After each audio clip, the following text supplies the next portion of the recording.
No documentário De Roma para Putinga, as fotografias e as obras de arte aparecem em imagens coloridas, enquanto os depoimentos são sempre em preto e branco. Lei de Incentivo à Cultura. Patrocínio Baldo, Bianchini Empreendimentos, Benoit, Motormac, Tritec e Três Tentos. Apoio Lume. Realização Gaita Produtora, Secretaria Especial da Cultura, Ministério do Turismo, Brasil, Governo Federal. O meu pai, quando era meninote, houve um concurso na localidade onde eles moravam, aonde o que apresentasse uma estátua mais parecida com Nossa Senhora ganharia uma bolsa de estudo em Veneza. E ele fez a imagem de Nossa Senhora e era tão perfeita que ele ganhou essa bolsa de estudo porque eles eram pobres. E ele então foi estudar em Veneza através dessa bolsa de estudo que ele ganhou. Ângelo Fontanive nasce em Taibon em 1901. Uma pintura de Fontanive de 1968 revela um pouco do que é a sua cidade, a sua comune na Itália. Eu fiquei impressionado, assim, porque é uma vila, né, assim, muito erma, né, muito frio, um inverno muito longo no meio das montanhas, o sol tem um espaço reduzido para aparecer. É uma arquitetura meio derivada da necessidade, vamos dizer assim, né? Esse vilarejo sofre uma avalanche, morrem dezenas de pessoas e outras dezenas ficam desabrigadas, feridas. Nesse lugar lindo, mas no entanto com esse sofrimento, com esse desastre. No jornal La Libertà, publicado no Brasil, em sua primeira edição de 1909, publica esse desastre, que é essa nevasca, que é essa avalanche de Taibon. O jornal La Libertà passa a se chamar Il Colono Italiano em seguida, e alguns anos depois, Estafeta Rio-Grandense. Muitos dos que vieram para cá traziam uma bagagem cultural e mantinham as relações com a Itália. E também a gente não pode esquecer que a partir dos anos 15, 20, houve toda a influência do fascismo nascente na Itália, que tinha a expectativa de formar a grande Itália ultramar. O Fontanive faz parte desse movimento porque ele junta a imprensa com a arte. E ali, a partir dos anos 26, 28, começam a aparecer e cada vez mais constantemente as suas obras, e ele também, como um retorno, começa a divulgar e apresentar a sua obra no Correio. E aí se torna um caminho de mão dupla. O Correio Rio-Grandense apoia a obra e o Fontanive, ele apoia o Correio Rio-Grandense dentro dessa perspectiva de uma proposta de arte e de uma proposta de igreja e de uma proposta de sociedade.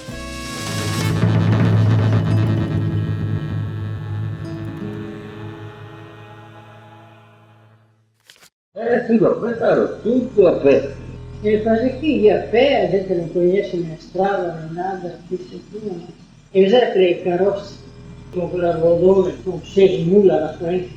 Lá no centro, está tudo pichaço, aquela estrada dele. E o sapato também ele cansei, não tira o sapato. De pé no chão, não era acostumado. Com as meias, ia pouco, rasgava tudo, porque imagina caminhar com meia. Na carroça assim ia, num sol que era de verão. E então antes desceu lá, cortou uma árvore. Senta e segura a árvore, você faz sombra.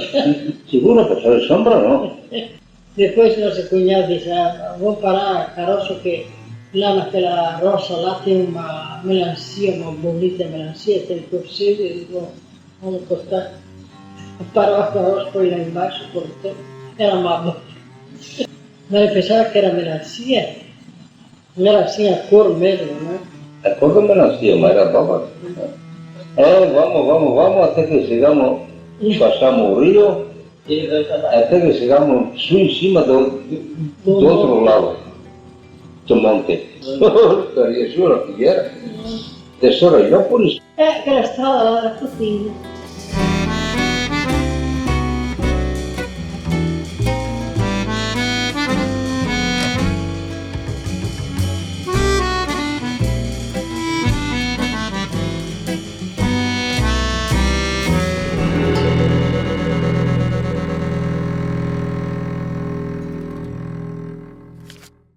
Fontanive chega no Brasil em 1926.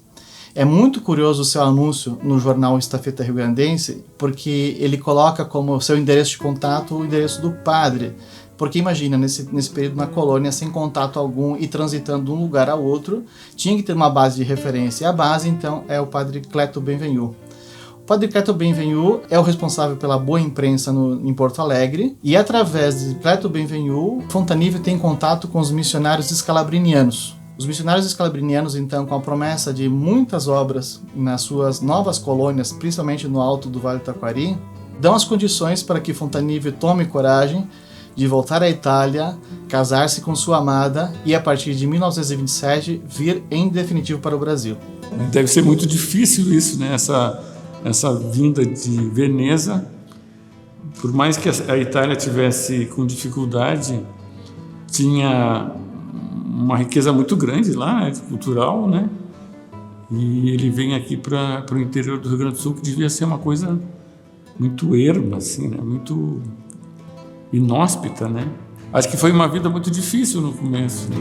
No jornal Estafeta Riograndense, na edição de novembro de 1927, encontramos o anúncio da festa da paróquia e também das perspectivas de inauguração da pintura de Fontanive. Cria uma tela, toda uma cena original. Essa cena não foi interpretada até o nosso estudo porque ela não tem referências no iconográfico católico. Na Igreja de São João Batista, Vila de Esperança, tem alguns elementos que remetem ao barroco. Então, na minha tese, eu coloquei que havia alguma semelhança com as pinturas de Tiepolo, porque tem uma referência ali, uma escadaria, e também a questão dos céus abertos, na visão de baixo para cima, que é uma característica das pinturas de tetos barrocos. É a história ocorrida em 1905. No vilarejo de Esperança. Esperança recebe ainda em 1896 um grupo de frades franciscanos da França que vem para abrir um convento em Esperança. A vinda desses frades franciscanos teve apoio inicial do pároco, que era um padre italiano, mas posteriormente nasceu um conflito entre esse padre italiano e esses freis. Mas esse conflito culmina com a vinda do bispo da Arquidiocese de Porto Alegre para tentar resolver esse conflito. E o conflito não é amenizado, destruíram os paramentos, as vestimentas, enfim, ninguém morreu. No dia seguinte, o bispo então retorna a Porto Alegre e envia um ofício para resolver o problema, tirou a presença da Igreja Católica em Esperança. Então, nem um lado, nem um outro. E criou-se então o sentimento na comunidade, no vilarejo de Esperança, de que teriam sido amaldiçoados pelo bispo em função deste atentado. Passaram-se os anos, a poeira baixou e chegaram então os missionários escalabrinianos para assumir essa paróquia. Os missionários escalabrinianos vêm com a profunda missão de unificar o povo. Então, nessa imagem, fica muito evidente os personagens principais dessa história. Nós temos, por um lado, o capuchinho com sua típica vestimenta, nós temos o bispo com todos os seus parâmetros que identificamos com o bispo, e nós temos uma outra pessoa que está de costas para esse grupo. E um quarto personagem dessa cena é uma pessoa que está olhando para a fotografia, esse que é supostamente um outro padre, e isso na pintura tem um significado. Eu participo dessa cena, mas eu sou espectador e não estou nessa cena. Então nós entendemos que deve ser o padre mecenas, o padre escalabriniano, Filippo Flesia, que encomenda a obra a Fontanive, que está com a missão de reunificar o povo. E Fontanive utiliza nessa pintura elementos típicos da pintura renascentista, que é a construção de um cenário, é como se fosse uma fotografia. Então você vai ver em perspectiva o vilarejo, as colunas de uma igreja, e separando entre o que é terreno e o que é divino. E o outro grupo de anjos carregando a cruz também em direção ao templo. Enquanto isso, o anjo de Deus, que derrubou o demônio que as pessoas acreditavam dominar o vilarejo, e o demônio está caindo no corpo celeste. De Fontanive também aparece que as portas do inferno não prevalecerão, como um símbolo da vitória da igreja de Pedro, igreja de Roma, sobre todas as adversidades. Esse é o símbolo máximo da reunificação desse conflito vivido 22 anos antes, o famoso conflito de Esperança. É em Esperança que nasce o primeiro filho do casal Ângelo e Frida. Essa criança chama-se Benito Fontanive.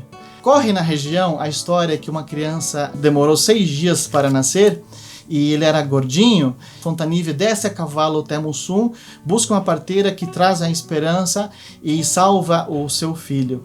Esse filho nasceu então com mais de 6 quilos e viria a se tornar um grande arquiteto, construtor, por exemplo, da PUC Rio Grande do Sul. Como Benito Fontanive nasce gordinho, Ângelo Fontanive passará em suas pinturas a pintar anjos gordinhos. Padre Filippo Flesia foi o mecenas de Fontanive e nas cartas aos seus superiores ele solicita a ida para uma próxima paróquia. Eu vim para a Esperança, eu concluí a ornamentação da igreja, eu quero seguir o meu caminho. E manifestou o desejo em carta de ir para a paróquia de Itapuca. Itapuca não é o município de Itapuca, e sim a atual Itapuquinha. Só que Itapuquinha compreendia todo o território da Serra da Figueira. Essa região tinha grandes divisas em função da exploração da araucária. Então, naturalmente, esse padre gostaria de ir para essa nova região para ser, então, protagonista dessa região e construir as suas novas capelas. Por isso que Fontanive, então, diz «Volará de noite em cielo de luna para poder andar via sulla figueira». É justamente desse período, na cidade de Ilópolis, que nós temos os exemplares dos chalés alpinos. Os chalés de Ilópolis foram identificados por Júlio Pozenato desde 1983 como algo exótico na nossa arquitetura. Ângelo Fontanive, então, passa a viver em Bento Gonçalves, tendo seus trabalhos recomendados ao construtor Reinaldo Giacomelli, que é sogro de Alberto Bozeto. Alberto Bozeto, que vive em Ilópolis, que constrói o seu chalé alpino. Pela falta de outras construções nesse momento e pela necessidade de sua esposa ter acompanhamento médico, e Ilópolis nesse momento não tem médico, a família passa a viver em Bento Gonçalves. Já em Bento Gonçalves, então Fontanive produz uma série de obras que vão desde igrejas a armazéns, casas. Uma importante construção de Fontanive em Bento Gonçalves é a famosa Casa Milani. A Casa Milani em Bento Gonçalves é conhecida como Casa Torreão, porque ela tem uma torre externa. Com a criação das novas paróquias, constrói a casa paroquial em Arvorezinha e constrói a igreja de Charqueadas. Charqueadas é um importante distrito de Iputinga. O padre que está em Ilópolis é então transferido para a Vila Maria. Contrata os serviços do arquiteto Ângelo Fontanive para projetar e construir a igreja de Vila Maria. Concluída a igreja de Vila Maria, Fontanive é convidado para pintar a importantíssima igreja de Colorado, atual Colorado, que na época se chamava Boa Esperança. Os afrescos dessa igreja são similares ao que Fontanive viria a produzir posteriormente em Sarandi, com a diferença que em Colorado é arte mural, já em Sarandi são óleo sobre tela. Ambas as obras encontram-se nas naves centrais das suas igrejas. Inicia-se a Segunda Guerra Mundial. Fontanive constrói então a igreja de Ilópolis e constrói também nesse mesmo período a igreja de Arvorezinha.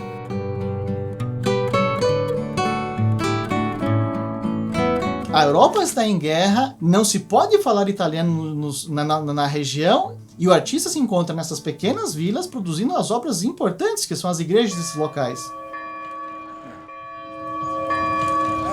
Essa igreja que nós estamos vendo o sino tocar foi uma das obras do seu Ângelo, do velho Ângelo, como a gente chamava ele, Vecchio Angelo. O vô assim, não era uma pessoa de falar muito, o vô era um cara muito na dele, muito quieto, assim, até a palavra que eu mais encaixo ele é um cara meio taciturno, assim.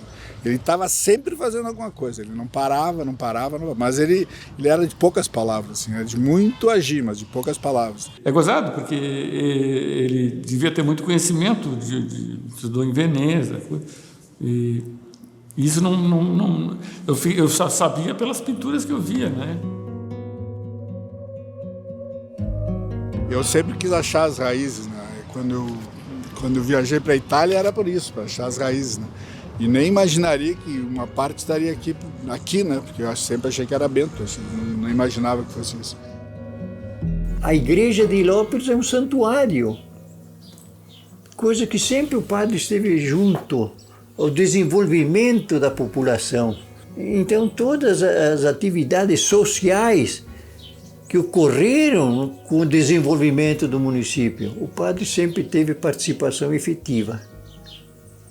A par, naturalmente, daquelas construções dessas igrejas maravilhosas que temos em tudo que é cidade.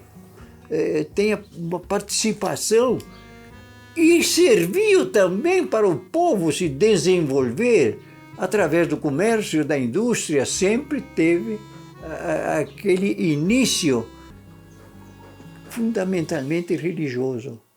Fontanive é chamado por seu mecenas, Filippo Flesia, a projetar e construir a igreja de Sarandi.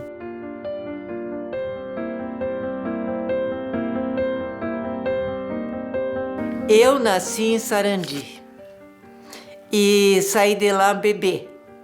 Mas o pai já tinha construído a igreja e praticamente pintado toda ela, né? Eu nasci em Sarandi e eu me lembro, quando eu era criança, que íamos principalmente nas festas na igreja matriz de Sarandi. Eu me lembro que a gente ficava encantada. Gente, ficava encantada com as pinturas nas paredes da igreja, que era belíssima. Era um momento mágico para mim ir na igreja. E aquelas obras eram tão impactantes na minha vida, me marcaram tanto e me impressionava como uma pessoa poderia ter tanto talento em criar tamanha maravilha, assim, que encantasse a todos. Eu sempre soube que Locatelli teria sido o criador dessa obra. Fontanive estudado na Escola de Belas Artes de Veneza e Aldo Locatelli estudou na Escola Andrea Fantoni de Bérgamo. Os seus professores já tinham alguma influência no Renascimento, passaram isso para os artistas, certo? Então eles vêm para cá e eles retratam, por exemplo, a figura dos Pucci, né, dos anjinhos, que aparece tanto no Aldo Locatelli quanto no Fontanive, só que a gente vê claramente a diferença iconológica, a diferença nas formas desses anjinhos, né? Uma coisa que me chamou muito a atenção vendo pela primeira vez uma obra do Fontanive foi que ele usa a técnica trompe-l'œil, que é aquela técnica em que a gente pode quase tocar nas pinturas, certo? O Locatelli não usa essa técnica.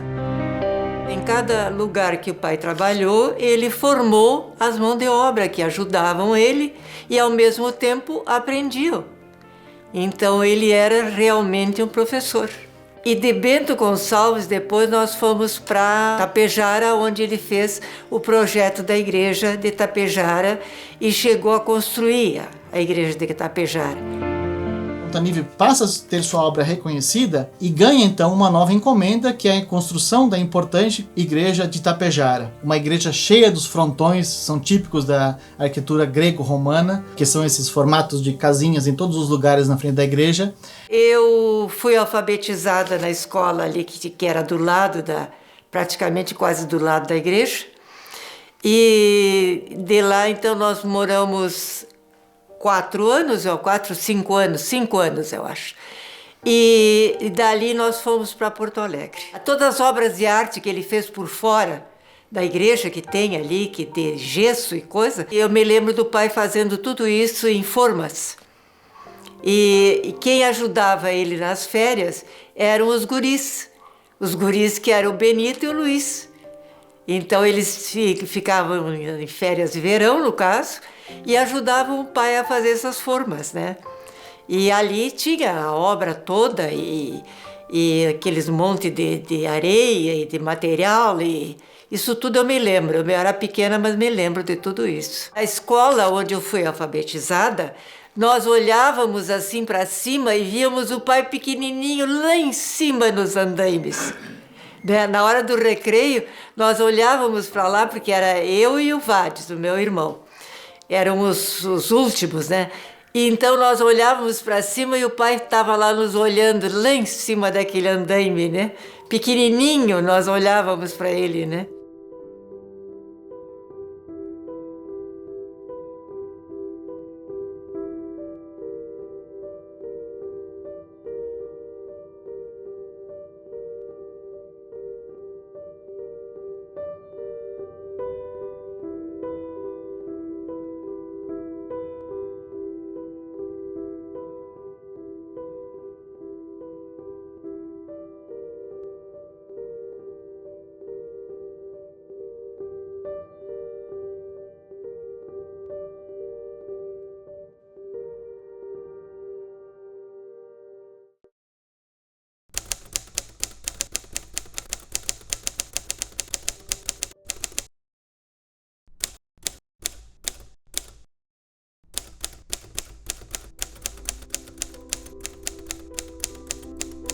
Carissimo Padre, spero che questa mia incontri Vostra Reverendissima, come tutti i confratelli di costì, in ottima salute spirituale e corporale. Lei certamente farà le 1000 meraviglie vedendo giungere nelle sue mani una lettera di chi sempre si è manifestato come morto nello scrivere.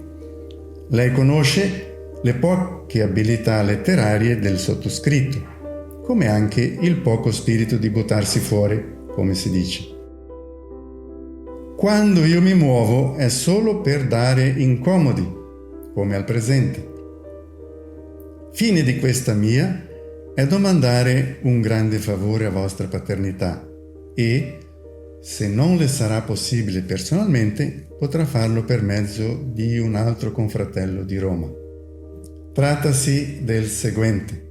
Sto lavorando per abbellire la chiesa parrocchiale di Putinga, dove mi trovo da quasi 8 anni. Ho fatto costruire 3 nuovi altari in materiale, non in marmo perché qui costa una fortuna, ma sono altari artistici su disegno del signore Angelo Fontanive, diplomato per l'Accademia di Belle Arti di Venezia. Il medesimo ha già dipinti 4 grandi quadri in olio, 4,50 metri per 2,60 m, che serviranno a riempire il grande vuoto che vi è sotto le 4 finestre dell'abside. Sulla volta di questo volevo far dipingere la purificazione della Madonna, ma non trovai quadri soddisfacenti. Intanto, in questo ultimo tempo mi è venuta un'altra idea, che secondo altri sarebbe migliore, ma anche qui ci troviamo sprovvisti di materiale.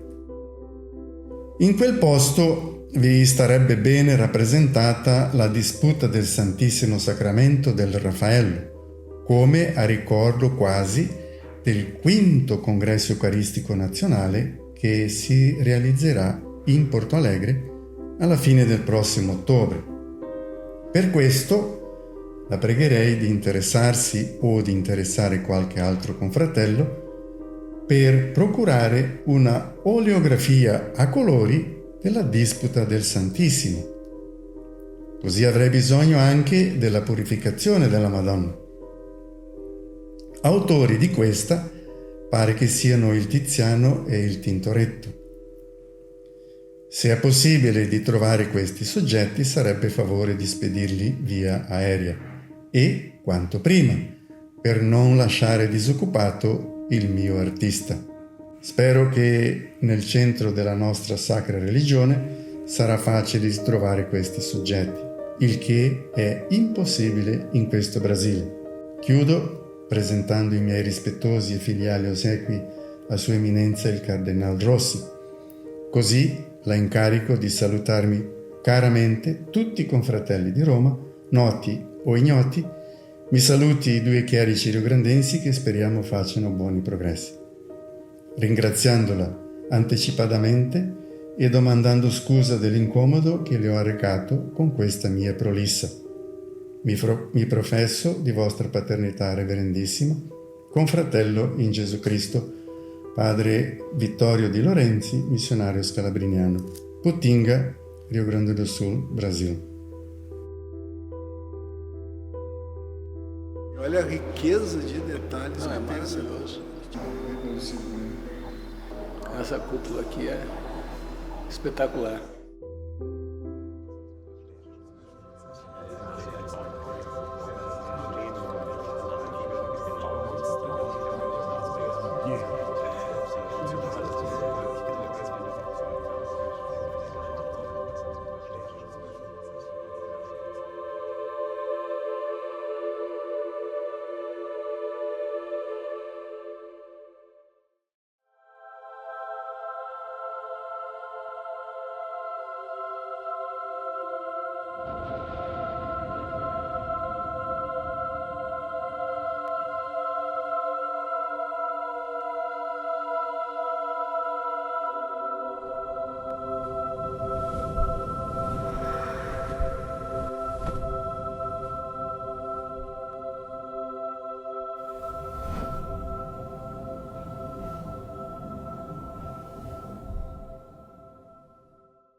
Se ele pinta aquela cúpula na Renascença, ele estaria com o nome nos livros da Renascença. Tu pode ter certeza absoluta disso, né?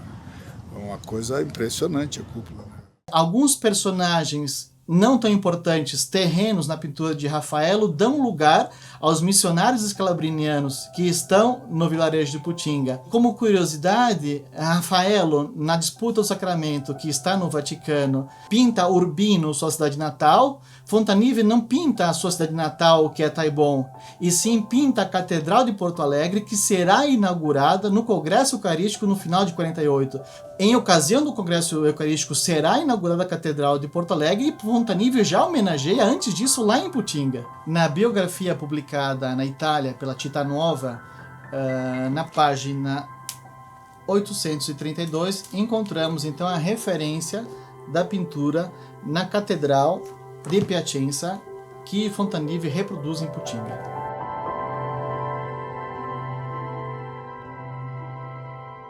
Aquela cúpula, ela impressiona assim pelo número de personagens. O que me chama muito a atenção são as cores, os mantos, as cores dos mantos, vermelho, azul esverdeado. Apesar de ter se passado, sei lá, mais de 70 anos, né, as cores ainda chamam a atenção, né, um afresco, né? Emocionante reviver essas cenas. Então o vô realmente era um artista, né? Era um artista que emociona. Mesmo para quem não conhece o autor da obra, quando olha, passa uma mensagem naquilo tudo. Então é muito gratificante, a gente se surpreende. Cada vez que a gente olha, a gente se identifica e se emociona com as obras dele. Interessante, eu fui visitar um dia Putinga para ver o trabalho do vô, né? Eu já conhecia só pinturas dele, das casas do pai, do tio, essas coisas assim. Foi bom ter ido lá, né? Ver a igreja e a recepção que a comunidade lá me receberam, assim, como se eu fosse uma pessoa importante lá para Putinga, né? Me surpreendeu aquilo, né? Temos um nome a zelar agora, né? Principalmente depois de saber toda essa trajetória do vô aí. Esses locais onde o pai fez essas construções, ele praticamente fez instalou um marco daquela localidade. Ele deu como que uma identidade para aquele lugar. E isso aí ajudou muito as pessoas se unirem no momento de estarem ali presentes ou estarem ali participando de algum evento. Isso aí uniu muito esses locais. Então, eu acho que isso aí seria uma homenagem a ele e a todas as pessoas que moram nesse local, que conservassem e mantivessem aquilo ali como se fosse uma relíquia, porque não existe mais a pessoa que fez aquilo. Então, aquilo ali é imortal. Ele está presente na figura daquelas pessoas que estão ali, daquelas igrejas que ficaram. O que é para o senhor a memória?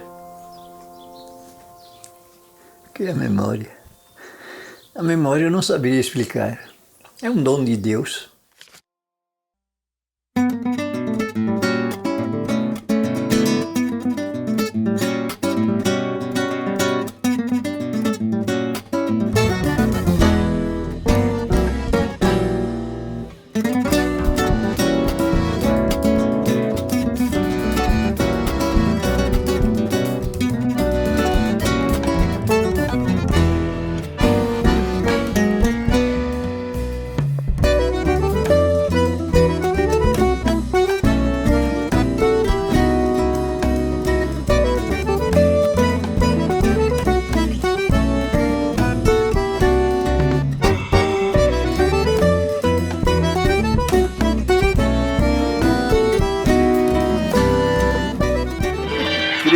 Puta.